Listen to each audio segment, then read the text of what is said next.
putain, ça sent la catastrophe. Ça sent la catastrophe des familles. Voilà. Je crois que c'est l'heure de vous parler de mes romances de Noël favorites. En gros, quand Noël rime avec love, quoi. Hello tout le monde. Comme je vous le disais dans l'intro, on est parti pour vous présenter dans cet accoutrement assez ridicule. Non mais regardez-moi ces petites oreilles de reine. Oui, il y en a une qui est cassée. On veut faire genre que c'est pas cassé, parce que je vais pas racheter ça. Ok, je les ai achetées il y a 2 ans, elles ont fait leur temps, c'est pas grave. Souvenir, j'aurais pu le jouer à fond et mettre un pull de Noël. Mais nope, on va faire soft aujourd'hui. Aujourd'hui, je reviens pour vous présenter donc mes romances de Noël préférées, en tout cas ce que j'ai pu lire sur ces dernières années, puisque je vous avouerai que j'en ai beaucoup, que je n'ai pas tout lu. Tous les ans, j'en achète au moins une dizaine et je n'arrive pas à les lire sur toute l'année parce que j'aime bien entrecouper avec d'autres lectures. Et là, je vais vous parler de jeunesse, YA et surtout adulte. J'ai très peu de jeunesse parce que j'avais pas envie de vous mettre les albums dans cette vidéo-là. Je pense que les albums, soit je vous referai une vidéo, soit je vous en parlerai dans un vlog, les albums pour enfants. Mais là, je me suis dit déjà, ça fait beaucoup. Donc on va peut-être se concentrer là-dessus. Je pense qu'il y a une 20aine de titres. Donc voilà. Ce n'est pas ma palle, ok ? Je n'ai pas fait de palle, je pioche au rythme de mes envies pour Noël parce que j'ai pas du tout envie de lire par contrainte, j'ai plutôt envie de lire parce que j'ai envie de lire. Donc du coup, même si je ne lis pas de livre de Noël, et ben c'est pas grave. Par contre, j'ai déjà super soif. Je sors du travail, j'étais pas comme ça, j'avais pas ces oreilles, je vous rassure, mais je pense que ça ne m'arrêterait pas. Ceux qui boivent du café juste pour se réveiller, achetez une machine Jura. Votre expérience de café sera totalement différente. C'est, voilà, je suis vraiment accro. Faut savoir que les romances de Noël, chez moi, il faut que ce soit pas trop long, il faut que ce soit divertissant, il faut que l'histoire soit kitsch à souhait et vraiment méga kitsch et drôle. J'aime bien rire, j'aime bien pleurer dans ces romances et dans tous ces livres. Et donc du coup, je vais vous montrer quelques bouquins qui me font cet effet-là. J'ai essayé un nouveau réglage sur le téléphone parce que un coup j'ai l'impression qu'il n'y a pas assez de luminosité, un coup il y en a trop. Donc là j'ai essayé de contrebalancer et j'espère que ça va fonctionner parce que je ne la refilmerai pas. Donc si je suis encore blanche comme un cachet d'aspirine, tant pis. Je vais commencer par les jeunesses, comme ça ce sera fait. De toute façon, il n'y en a que 2. Le premier, je vous en ai parlé dans les vlogs récemment, il s'agit du Noël aux Heures de Tom Fletcher. Je vous ai pris le premier tome que j'avais acheté en français à l'époque. Ça coule de source, j'aime les dinosaures, j'aime Noël, le Noël aux Heures, ok je signe. Tom Fletcher, c'est le chanteur de McFly, du groupe McFly. Il écrit super bien, il a une plume très chouette et en fait il a écrit les livres qu'il aurait aimé avoir enfant. Donc voilà, déjà moi il m'a fallu d'entendre ça pour dire ok on y va, il n'y a pas de problème. Ça je l'ai lu il y a 4 ans je pense. Il s'agit de l'histoire de William, un petit garçon qui malheureusement est en fauteuil roulant. Mais pour lui ça n'a jamais été un problème en soi, il a toujours vu ça comme une force. Par contre, ce qui le plombe un peu, c'est que William a perdu sa maman quand il était tout jeune et du coup il vit avec son papa qui lui est fan de Noël, mais voilà, William lui trouve très peu d'intérêt à se réjouir de Noël jusqu'au jour où il va faire la rencontre d'un personnage du pôle Nord très intéressant, le Noëlosaure, le dinosaure de Noël. Et William, il est fan de Noël, donc forcément il va partir à l'aventure au pôle Nord et ailleurs et c'était juste ultra mignon. Ces livres, ils sont illustrés. Je ne sais pas si c'est Tom Fletcher qui les illustre, mais ça m'étonnerait pas. Parce qu'il avait fait une série de livres pour enfants, jeunesse, des albums avec un dinosaure qui faisait caca. Oui, c'est tout ce que j'ai retenu. Vous voyez, vous avez des petites illustrations comme ça, ou des pleines pages. Et ce que j'aime bien aussi, mais dans le premier... Voilà, ça se voit pas beaucoup, mais de temps en temps, vous avez des changements comme ça de typo avec les onomatopées, les petites choses à retenir. Et je trouve ça super sympa. C'est à partir de 9 ans pour ceux et celles qui auraient des enfants et qui destineraient ce cadeau ou ce livre à un enfant. Même adulte, j'ai adoré parce que ça retranscrit bien l'esprit de Noël. J'adore les livres jeunesse, j'ai toujours adoré ça et du coup ça me permet de me replonger dans un Noël bien plus enfantin que ce que je vous montre après. Mais j'adore le Noëlosaure, foncez si vous aimez la jeunesse. Ce n'est pas du tout Tom Fletcher qui illustre les Noëlosaures, c'est Shane DeVries, je sais pas comment ça se prononce, on s'en fout, Shane, voilà. C'est quelqu'un d'autre qui illustre, mais en tout cas les illustrations sont super chouettes. Il y a 3 tomes, les 2 premiers sont traduits en français, le 3e il ne me semble pas encore en tout cas. Bref, je vous le conseille, je l'adore, vous pouvez les lire en français ou en anglais. En anglais c'est très accessible. Un livre, malgré le fait que je ne veuille pas forcément soutenir J.K. Rowling et que je ne suis absolument pas d'accord avec ses propos, il faut avouer que quand The Christmas Pig est sorti, il me semble que c'est en français Jack et le cochon de Noël, il s'appelle Jack et le cochon de Noël, il me semble. Il existe en français aux éditions Gallimard, mais j'avais choisi la version anglaise et d'ailleurs, je l'ai lu en audio, en anglais, quand il est sorti il y a 3 ans. Il me semble que c'est il y a 3... Bref, c'est pas très intéressant. J'avais adoré cette histoire. J'ai trouvé que l'univers magique un peu d'Harry Potter, on le retrouvait bien le niveau magique là, mais un âge en dessous. Donc ça, je dirais à partir de 8-9 ans en lecture accompagnée avec le parent, c'est super chouette à lire, c'est super chouette à découvrir. C'est l'histoire de Jack et de son cochon. Son cochon, c'est sa peluche qui le suit absolument partout. Oui, mais voilà, il va le perdre. Et sa demi-sœur pour Noël, qui se sent un peu responsable de la perte de son cochon, va lui en offrir un nouveau. Sauf qu'il ne lui convient pas. Un jour, ses jouets vont se mettre à s'animer, et notamment ce cochon, qui va l'emmener au pays des objets perdus pour retrouver son cochon originel. Bref, j'ai adoré, l'univers est super chouette, les valeurs sont très jolies, malgré que ce soit J.K. Rowling, ce qui est assez surprenant. Mais bref, on va pas rentrer là-dedans. Moi, j'ai beaucoup aimé, vous pouvez facilement le trouver d'occasion si vous ne voulez pas l'acheter neuf, pour ne pas donner d'argent à J.K. Rowling, mais voilà. Après, moi malheureusement je continue d'acheter les Harry Potter illustrés par... D'ailleurs c'est plus lui, je crois qu'il a fait une dépression, par Jim Kay, mais parce que c'est fait partie des objets de collection que je veux avoir. Le seul problème que j'y vois dans ce livre, c'est qu'il est très peu illustré et que je m'attendais à quelque chose de très illustré. Donc de temps en temps, vous avez voilà des petites illustrations comme ça, mais c'est assez rare dans le livre, alors qu'ils auraient pu faire un magnifique recueil avec vraiment des très belles illustrations. Ils auraient pu nous sortir un truc en couleur, etc. Ça aurait été très beau. Parce qu'il y a très peu de texte, finalement, ça se lit très vite. En anglais, c'est de nouveau très accessible, donc vous pouvez foncer les yeux fermés. Le seul OYA de cette liste, c'est mon calendrier de l'Avent de l'année dernière par Sophie Jomain aux éditions Ozu, Un cœur pour Noël. L'histoire d'une jeune fille qui se retrouve à passer Noël dans les montagnes chez son père puisque ses parents sont séparés. Elle a plus trop le goût de vivre, cette jeune fille, parce que tout ce qu'elle aimait faire avant, elle ne peut plus le faire. En effet, elle a subi une opération du cœur car elle avait des problèmes cardiaques et elle se retrouve un petit peu à la masse et dès qu'elle veut faire quelque chose, et ben elle se retrouve face à ses difficultés de respirer, etc. Donc elle a un peu perdu ce goût de vivre comme une adolescente, sauf qu'elle va rencontrer un garçon qui va l'emmener dans des aventures un peu plus folles, histoire de lui dire que ce n'est pas la fin de sa vie et qu'elle peut le faire. Sous fond un peu d'une mère ultra protectrice, etc. C'est vraiment un très joli roman de Noël. Il est ressorti cette année dans une superbe édition reliée au cas où. Et moi je le garde dans cette édition là parce que voilà, j'avais adoré décacheter tous les jours mes petites pages, voilà. Et cette année d'ailleurs je refais confiance à Ozu et je refais confiance à Sophie Jomain puisque tous les jours j'ouvre une case de Secret Santa. Pareil, hein, Ozu, voilà. Mais bon, c'est pas le sujet. Je ne sais pas encore si c'est un coup de cœur.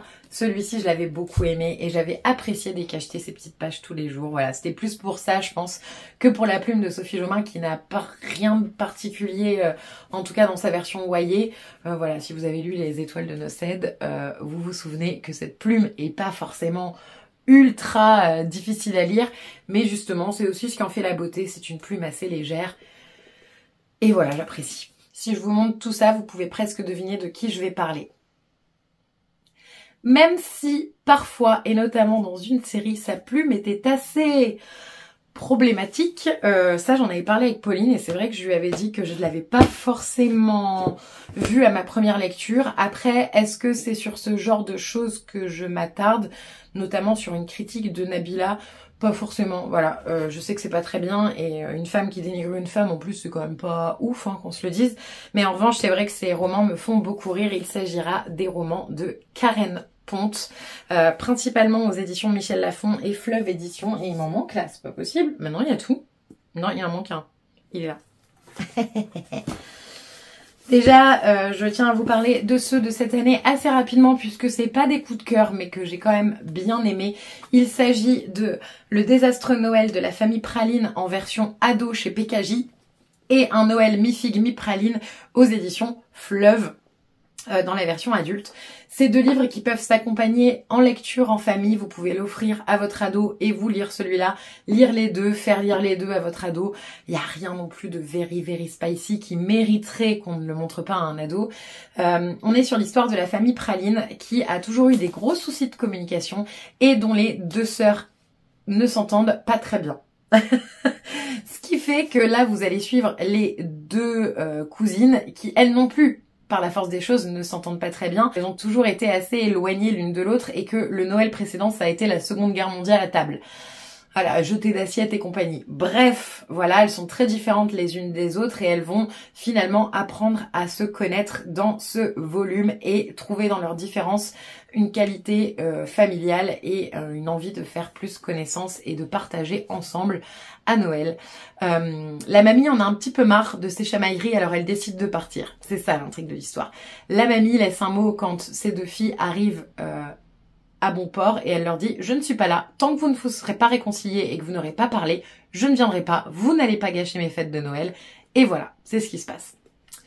Bref, le tome version ado, j'ai beaucoup aimé l'histoire, j'ai beaucoup aimé les personnages que j'ai trouvés assez profonds pour des ados. En revanche, la plume de Karen Ponte, j'ai pas du tout aimé dans ce tome. C'est-à-dire que il y a des répétitions de mots d'adolescents que les ados utilisent tout le temps, comme si, vous voyez, c'était justement quelqu'un de plus âgé qui écrivait le roman et du coup ça fait que c'est pas du tout naturel et que je pense pas qu'il faut prendre les ados pour des illettrés et utiliser leur vocabulaire tout le temps, bien au contraire. Donc voilà. Celui-là était bien, mais c'était pas un truc de fou. En revanche, celui-là, je l'ai beaucoup plus apprécié. On va suivre du coup les deux adultes qui sont sœurs et qui se chamaillent. J'ai vraiment beaucoup apprécié puisque là j'y ai retrouvé cette plume de Karen Ponte que j'aime beaucoup. Ça se lit tout seul, ça se lit en une petite après-midi, ça fait moins de 300 pages. C'était vraiment très chouette. Et celui-ci à choisir, j'aurais peut-être pas acheté les deux si j'avais su pour celui-là. Celui-là je l'aurais pris en e-book je pense, parce que j'ai aucune intention de le garder, sincèrement. Mais celui-ci par contre je l'ai vraiment bien aimé et j'ai retrouvé la Karen Ponte que j'aime et celle qui a un humour un peu piquant. Voilà, j'ai bien aimé. C'était une très bonne romance de Noël. Toujours chez Fleuve Édition, ça c'est sa sortie, il me semble, il y a 2 ans. Il s'agit de Embarquement immédiat pour Noël de Karen Ponte. C'est pareil, on va encore rencontrer deux sœurs qui sont diamétralement différentes. L'une rêve de partir en voyage en Laponie quand l'autre préférerait passer les fêtes sous les cocotiers. Les parents décident de leur offrir ce voyage de rêve chacune pour Noël, sauf que l'agence s'est trompée et a inversé les deux sœurs avec les deux voyages. Donc celle qui rêvait de cocotier va finir en Laponie et celle qui rêvait de la Laponie va se retrouver dans une région chaude de notre super planète, je ne sais plus laquelle, je vous avouerai.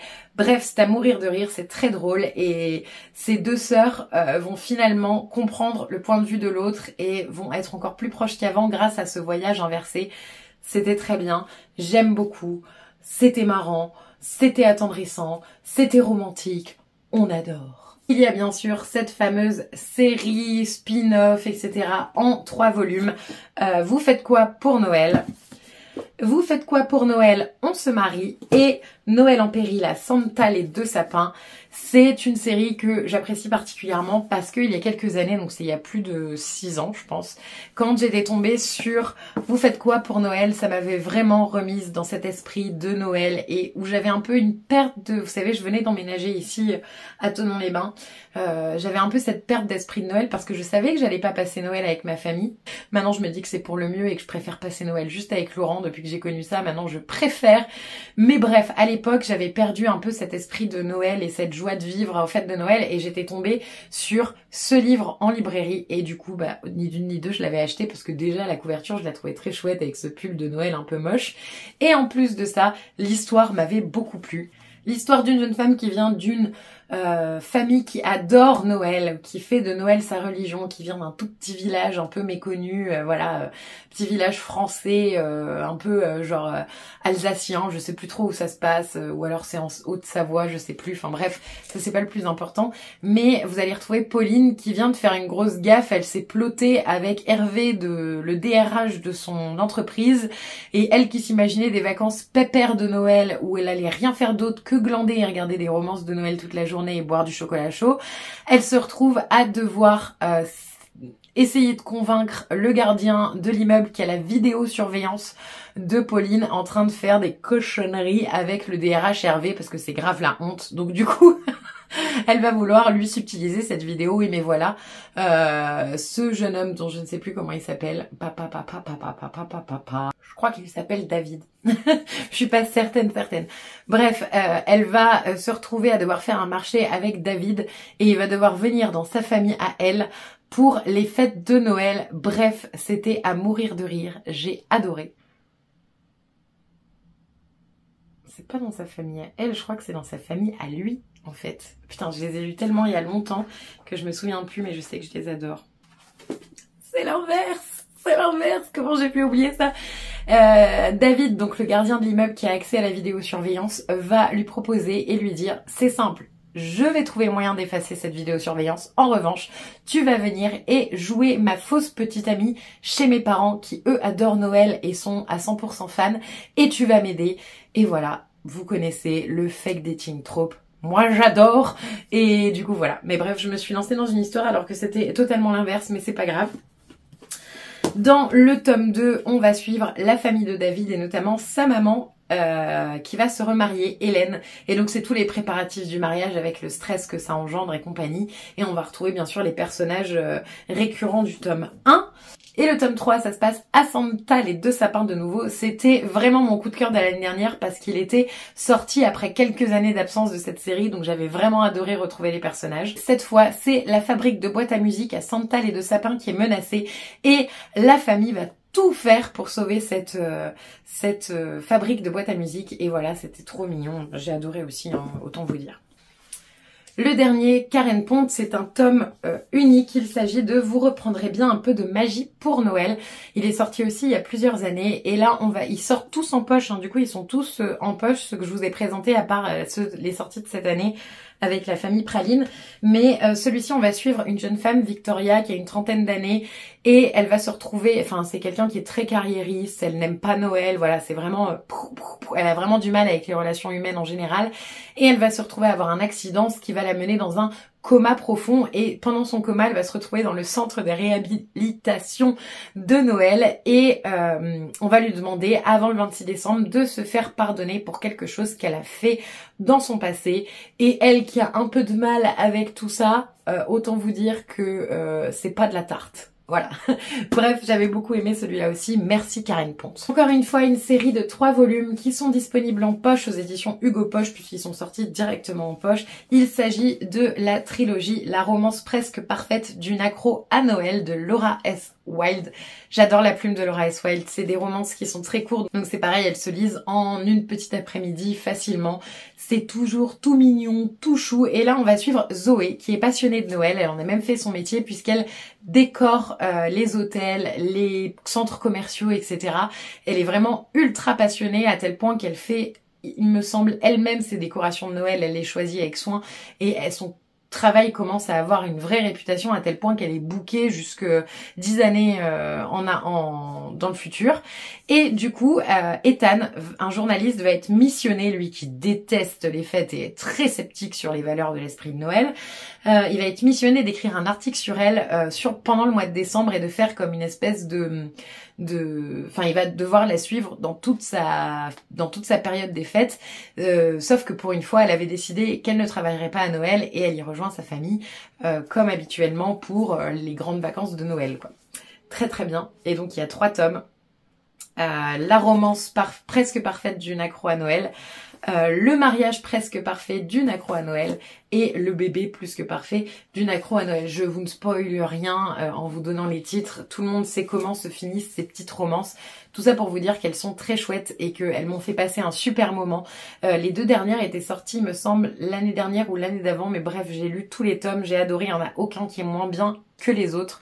Donc vous pouvez foncer les yeux fermés si vous voulez quelque chose de léger, drôle, attendrissant, émouvant.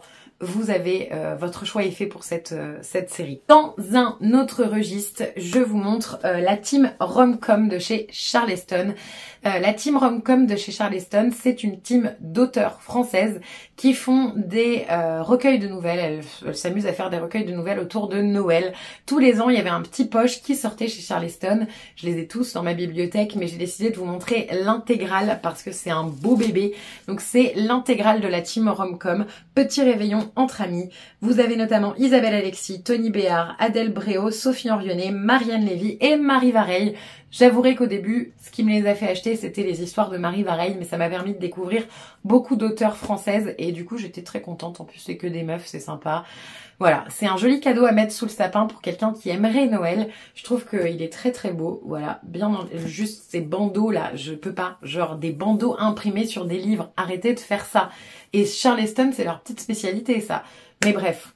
Ça, vous pouvez y aller, foncer. Je vais pas vous raconter, c'est des petites nouvelles autour de Noël à Nouvel An. C'est super. Chaque nouvelle fait une 40aine de pages. C'est super facile à lire. Vous vous posez dans le canapé, vous en lisez une par jour et vous êtes bon. Il me semble d'ailleurs que du coup, il y en a au moins une 20aine dans celui-là. J'ai vérifié, il y a 25 petites nouvelles. Donc en plus, vous pouvez en lire une par jour jusqu'à Noël. Je sais que là, ça y est, c'est plus l'heure des calendriers de l'Avent vu la date à laquelle je vous poste cette vidéo. Mais par contre, il était temps que je vous parle de ces petites romances. Si vous avez 4-5 jours à rattraper, c'est pas bien grave, ça se lit tout seul. J'ai aussi décidé de vous parler d'une des romances que j'ai lues il y a très longtemps, mais qui est bien fraîche dans ma tête, qui s'appelle Meilleurs vœux et va au diable de Émilie Parizeau. Grâce à cette romance, j'achète tous les ans les livres d'Émilie Parizeau. J'ai découvert une auteure grâce à ce livre et j'étais ravie que ce soit le cas parce que je suis toujours à la recherche de plumes françaises à lire parce que je lis beaucoup en anglais quand je peux le faire en VO et là c'est cool de lire du français et en plus ça se passe en France il me semble, c'est pas le problème, c'est pas le sujet, mais ça change un peu de toutes ces romances qui se passent aux États-Unis, à New York et compagnie. Il s'agit de l'histoire de Colline qui adore son métier. Elle tient une boutique de décoration dans un petit village où tout le monde la connaît, où elle choisit produit par produit ce qu'elle va vendre et elle y a un conseil client de dingue. Bref, elle adore son métier et elle s'investit beaucoup jusqu'au jour où un client va rentrer et elle n'est pas insensible à son charme et jusqu'au moment où elle va se rendre compte que celui-ci ouvre une boutique juste en face de chez elle, une boutique de décoration aussi. Ça va pas trop lui plaire. Voilà le plot de l'histoire. Enemies to lovers. On adore, c'était génial, c'est trop bien. Je vais pas trop m'attarder parce que au vu de, voilà, il fait pareil 200, presque 300 pages, ça se lit en 2 minutes et du coup ça sert à rien que je vous fasse un résumé très poussé parce que c'est une romance de Noël toute simple, toute mignonne et j'avais ri. Mais je crois que celle qui m'a le plus fait rire ces dernières années, il s'agit de N'oublie pas les chocolats de Tamara Baliana et c'est pareil, Tamara Baliana, du coup j'achète tous ses livres. Dès qu'ils sortent en poche, j'achète le Tamara Baliana de l'année ou de Noël ou de cours d'année, peu importe. Je les ai tous dans ma bibliothèque parce qu'elle me fait mourir de rire. J'adore sa plume et je l'avais découverte du coup avec celui-là. J'avais adoré la couverture aussi avec ce pull moche de Noël qui a une importance particulière dans le livre, vous vous en doutez. Il s'agit de l'histoire de Davy, une jeune fille qui déteste Noël. Elle a toujours détesté ça, elle ne sait pas réellement pourquoi, mais elle n'aime pas les fêtes, ça lui fout le cafard. Sauf que cette jeune fille va se faire licencier de son boulot. Je ne sais plus ce qu'elle fait à la base. Bref, elle postule donc dans un centre commercial, dans une un grand magasin de jouets de son village en Alsace. J'aime beaucoup quand ça se passe en Alsace ou dans les montagnes. Et elle va devoir faire avec parce que de toute façon, elle n'a pas trop le choix, elle doit travailler. Elle va rencontrer son patron, Gabriel, qui lui adore Noël. C'est tout à fait le genre de personne qui met des pulls kitsch du 1er au 24 décembre et qui adore la période, qui adore décorer, qui adore, voilà. Il a une famille qui apparemment aimerait beaucoup Noël et voilà, Ça commence comme ça. Et là, on est sur un trope plutôt grumpy sunshine. C'est un trope que j'adore aussi, donc dans tous les cas, il fait pas de doute, mais je vous le conseille vraiment, il est vraiment très chouette. J'avais beaucoup ri et j'aimerais beaucoup le relire cette année d'ailleurs, parce que j'avais passé un excellent moment avec... C'est plus le kitsch de Noël. Vraiment, il y a un passage du livre qui m'a marqué. Et si vous les lisez, enfin si vous le lisez ou si vous l'avez déjà lu, vous pouvez, n'hésitez pas à m'en parler dans les commentaires du passage qui vous avait marqué de ce livre. Mais moi, je m'en souviens encore alors que je l'ai lu il y a genre 4 ou 5 ans. Donc, top. Snowy Little Lights, c'est un livre que j'ai commencé l'année dernière et fini cette année. C'est le premier livre de Noël que j'ai lu et je l'ai adoré. En effet, on va rencontrer un personnage... Voilà. On va rencontrer Jill, une jeune femme qui ment à sa famille depuis des années et notamment cette année, elle a inventé son plus gros bobard. Elle a eu une promotion à son travail. C'est pas vrai du tout. Elle n'a pas eu de promotion parce que en effet, elle est sur le point d'avoir cette promotion et du coup, elle doit travailler pour les fêtes. Ses parents, qui adorent Noël, lui reprochent chaque année de devoir travailler à Noël pendant qu'elle est chez eux. Et du coup, elle décide de faire passer la pilule en disant « Oui, mais j'ai eu une promotion, alors vous comprenez, je ne peux pas décevoir. » Dans le train, sur le chemin pour aller dans sa famille, elle va rencontrer un homme dont le métier est de se faire passer pour le petit ami des gens. Bingo, elle arrive chez elle et sur qui elle tombe? Sur ce jeune homme qui se fait passer pour le petit ami de sa sœur. Voilà. Donc c'était très drôle, c'était très bien, c'était plein de rebondissements, j'ai adoré, franchement trop bien. Alors je vous avouerai que cela, le résumé n'est pas tout frais dans ma tête. Tout ce que je sais c'est qu'il y a un tome 1, un tome 2, qu'il s'agit de Clarisse Sabar, que Clarisse Sabar a une plume que j'adore. Il me semble qu'il y a que 2 tomes, mais je suis pas certaine parce que peut-être qu'en cours de route il y a des choses que j'ai pas suivies. De nouveau chez Charleston avec ce sublime bandeau qui ne s'enlève pas. On adore. Et là c'est pareil, ça va être histoire de famille et compagnie, assez drôle il me semble, mais surtout très émouvant aussi il me semble, puisqu'on va faire la rencontre de Lena qui redoute les fêtes cette année car elle s'est fait plaquer par son conjoint Clément et elle va devoir arriver dans sa famille et vivre avec les questions et les machins et les trucs, et en plus il y a des problèmes familiaux qui vont se rajouter par-dessus, notamment son papa qui n'en fait qu'à sa tête et qui fait n'importe quoi et qui a largué sa dernière conquête aussi. Enfin bref, j'avais adoré. Le 2e tome, je me trompe pas, c'est bien le 2e tome. On revient 1 an plus tard dans sa famille, Lena, et de nouveau poursuivre de nouvelles aventures, et notamment cette fois avec sa maman. Là, c'est plutôt du famille, enfin côté papa, et là, c'est plutôt du côté maman, il me semble que c'était ça. Mais j'avais adoré. C'est la plume de Clarisse Sabar qui me plaît énormément. Ces histoires sont très jolies aussi. D'ailleurs, j'en ai encore 1 dans ma palle que je dois lire, 2 dans ma palle que je dois lire. Mais ceux-là, je me souviens que j'avais eu un coup de cœur. Je les avais lus au même moment que les Karen Ponte. C'est ce qui m'avait remis un peu dans l'esprit de Noël cette année qui avait été très difficile pour moi. Donc, bref, j'avais adoré. Ena Fitzbell avec Noël au pays des bretzels. Je vous en ai parlé cette année quand je vous ai montré les livres de Noël sur Instagram que j'avais acheté. Il y a déjà 3 tomes dans cette série-là qui suivent des personnages différents à chaque fois. Ici, c'est le premier que j'avais lu et que j'avais adoré. Les 2 autres, je ne les ai pas encore sortis de ma palle. Mais je fais confiance à Ena Fitzbell. C'est aux éditions J'ai lu en livre de poche. Donc trop bien, parce que pas cher. Et là, on va suivre une jeune femme, Daphné, qui est médecin généraliste et elle a la chance de pouvoir bouger. Comme elle n'aime pas trop Noël, c'est un euphémisme quand je dis ça, tous les ans, à la période des fêtes, elle part en Martinique, il me semble. Oui, en Martinique pour faire un remplacement d'un médecin, sauf que cette année-là, eh ben, son voyage est annulé. Elle ne peut pas aller remplacer ce médecin en Martinique pendant les fêtes et elle va se retrouver en revanche dans un petit village d'Alsace où bien entendu que la magie de Noël est méga importante. Et ça commence comme ça notre histoire. Elle va en plus être logée chez un fanat de Noël, mais un peu grincheux quand même. Mais elle, c'est la plus grincheuse des grincheuses. Et elle va être très attendrie par cette petite famille. Et du coup, voilà. Est-ce que ça vous suffit? Est-ce que ça vous convainc? Parce que moi, ça m'avait convaincu au résumé.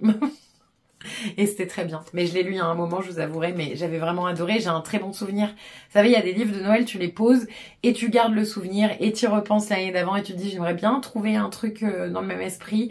Et voilà, donc ça c'est vraiment ceux qui m'ont fait ça. De Rosie Blake sur ma liste, c'est pareil, il fait partie, c'est marrant parce que c'est tous ces romans de Noël que j'avais lus à cette période de Noël où je me sentais pas très bien. Bref, sur ma liste de Rosie Blake, c'est l'histoire d'une jeune femme qui va quitter son Danemark natal pour aller habiter en Angleterre dans un tout petit village et elle va se rendre compte qu'il y a une boutique qui est vraiment en souffrance. Elle va vouloir les aider en leur inculquant l'art de vivre à la danoise et en essayant d'insuffler ça, c'est une librairie je crois, je sais plus. C'est un petit magasin. On nous dit pas trop ce que c'est, je me souviens plus vraiment. Mais elle va redonner vie à cette boutique en insufflant le je sais pas comment on dit, à la danoise, l'art de vivre à la danoise, qui est très doux, avec ses décors scandinaves très jolis et très apaisants. Et du coup, elle va essayer de sauver cette boutique, mais c'est sans compter sur le fils du propriétaire qui, lui, n'est pas du tout d'accord avec ça et qui va essayer d'y mettre son grain de sel. Un Sarah Morgan, alors c'est celui qui reste le plus frais dans ma tête. Je me souviens de l'avoir trouvé très long à l'époque, mais en revanche j'avais beaucoup aimé la deuxième moitié du roman, parce qu'il est assez gros, hein, je préfère prévenir. Sarah Morgan, c'est un peu la papesse aussi des romances de Noël anglophones en tout cas, et j'avais beaucoup aimé. Ça se passe dans un petit village écossais, donc déjà petit village Écosse. Noël, ok, on est bon. Et on va suivre 3 sœurs diamétralement différentes qui ont toutes des problèmes. Et quand leur maman Suzanne va les recevoir chez elle, elle espère que la magie de Noël va l'aider à résoudre les problèmes de ses filles et les aider à comprendre que si elles sont soudées et qu'elles y mettent du leur, et ben les fêtes se passeront bien et surtout leur vie ira mieux. Bref, c'était un roman que j'avais adoré lire il y a 2 ans et j'en garde pareil un souvenir assez chouette. En tout cas, je vous dis sur la deuxième partie du roman, Sarah Morgan, elle a une plume qui fait que ses romans sont toujours un peu longués. Il y a pas mal de longueur dans ses romances, alors que nous, une romance de Noël, on veut que ça, voilà. Mais je trouve que dans ces romans, il y a plus de profondeur que dans les romances de Noël assez classiques qu'on peut trouver, voilà, chez Hugo Poche, etc. Ils sont pas forcément destinés à vous faire rire. En revanche, ils sont souvent destinés à vous émouvoir et c'est celui-là que j'avais beaucoup aimé et que je retiens. J'en ai lu au moins 5 ou 6 de Sarah Morgan que j'ai dans ma bibliothèque et tous les ans j'en sors un parce que tous les ans j'aime bien ce petit côté très émouvant de sa plume et de ses histoires. Celui-ci, je vous dis, c'est celui que j'avais vraiment beaucoup aimé. Il existe en poche depuis l'année dernière, il me semble, donc vous pouvez foncer les yeux fermés, mais n'ayez pas peur de la première partie du livre qui est un petit peu longue. Il y en avait 2 autres auxquels j'avais pas pensé et qui me sont revenus quand je vous parlais tout à l'heure de la team Rom-Com. Tout d'abord, il y avait ce livre-là. Il était sorti en français il y a très longtemps. Il me semble que j'étais encore à la fac. Il s'appelait Minuit. C'était chez Gallimard Jeunesse. Et moi, je l'ai lu en anglais. Il s'appelle My True Love Gave to Me. Et en fait, c'est un recueil de nouvelles autour de Noël et de l'hiver, avec des auteurs américaines qui sont juste incroyables. Vous avez notamment Holly Black, Matt Della Peña, Gail Forman, Jenny Han, David Levitan, donc il y a des hommes aussi, Stephanie Perkins, Rainbow Rowell, Laini Taylor, Kirsten White, enfin il y a beaucoup d'auteurs. C'est des nouvelles très courtes d'à peu près une 30aine de pages et c'était vraiment topissime. Donc je vous le conseille parce que il existe toujours en français, il me semble, dans un format poche. S'il n'existe pas, vous le trouverez de toute façon d'occasion à des prix assez bas, je pense. Mais on l'a souvent oublié dans les vidéos recommandations de Noël, alors que c'est un très joli livre avec plein de petites romances toutes mignonnes. J'ai d'un livre rose qui fait très Pink Christmas, j'adore. Un jour, je me ferai un Noël rose. Et le dernier, je sais même pas comment j'ai pu l'oublier dans cette vidéo, il s'agit de Dash and Lily's Book of Dare. Et il est sorti en français, il y a une série Netflix, mais moi je l'avais découvert avec le livre, vous voyez bien qu'il a... il a un peu vécu parce que c'est un des livres que je ressors tous les ans et que je relis puisqu'il est très court. On va rencontrer Lily qui est un peu une aficionado de Noël et qui va laisser dans sa librairie préférée un petit carnet rouge dans lequel elle va y mettre des challenges. Elle le destine à quelqu'un, à un garçon particulièrement, qui pourra relever les challenges et donc qui sera fait pour elle. Et c'est ce jour-là que Dash... comment je peux oublier le prénom alors qu'il est dans le titre ? Dash va trouver ce carnet et il est ok pour faire tous les challenges et se donner à fond. Et en fait, ils vont communiquer aussi par carnet interposé. J'ai adoré ce petit roman. J'avais pas trop aimé la série Netflix, mais quand même ça va. Franchement, ça va. Et j'ai pas lu les autres livres de Rachel Cohn et David Levitan. Il y a notamment Nick and Nora Infinite Playlist et Naomi and Ellie's No Kiss List. Et il faut absolument que je les trouve et que je les lise. Je pense que je les mettrai sur ma petite wishlist pour ne pas les oublier parce qu'ils m'étaient complètement sortis de la tête. Et j'avais vraiment adoré. C'est un roman vraiment qui m'a beaucoup touchée. Et je vous le recommande. Il existe en français chez PKJ, il me semble. Voilà. Donc c'est tout pour cette vidéo qui est déjà certainement bien assez longue. Donc je vais arrêter de vous embêter. Si vous avez des recommandations de Noël, n'hésitez pas. Après j'ai une palle qui déborde déjà de romances de Noël. Mais on n'en a jamais assez, non? Enfin moi j'en ai jamais réellement assez. J'adore ces petites romances. Ça me détend comme pas possible et ça me redonne goût à la lecture sur une période... quand même qui est un peu stressante et compagnie niveau boulot, donc du coup c'est toujours cool de trouver une activité qui vous remet dedans. Et là c'est la lecture en ce moment, donc je suis très contente.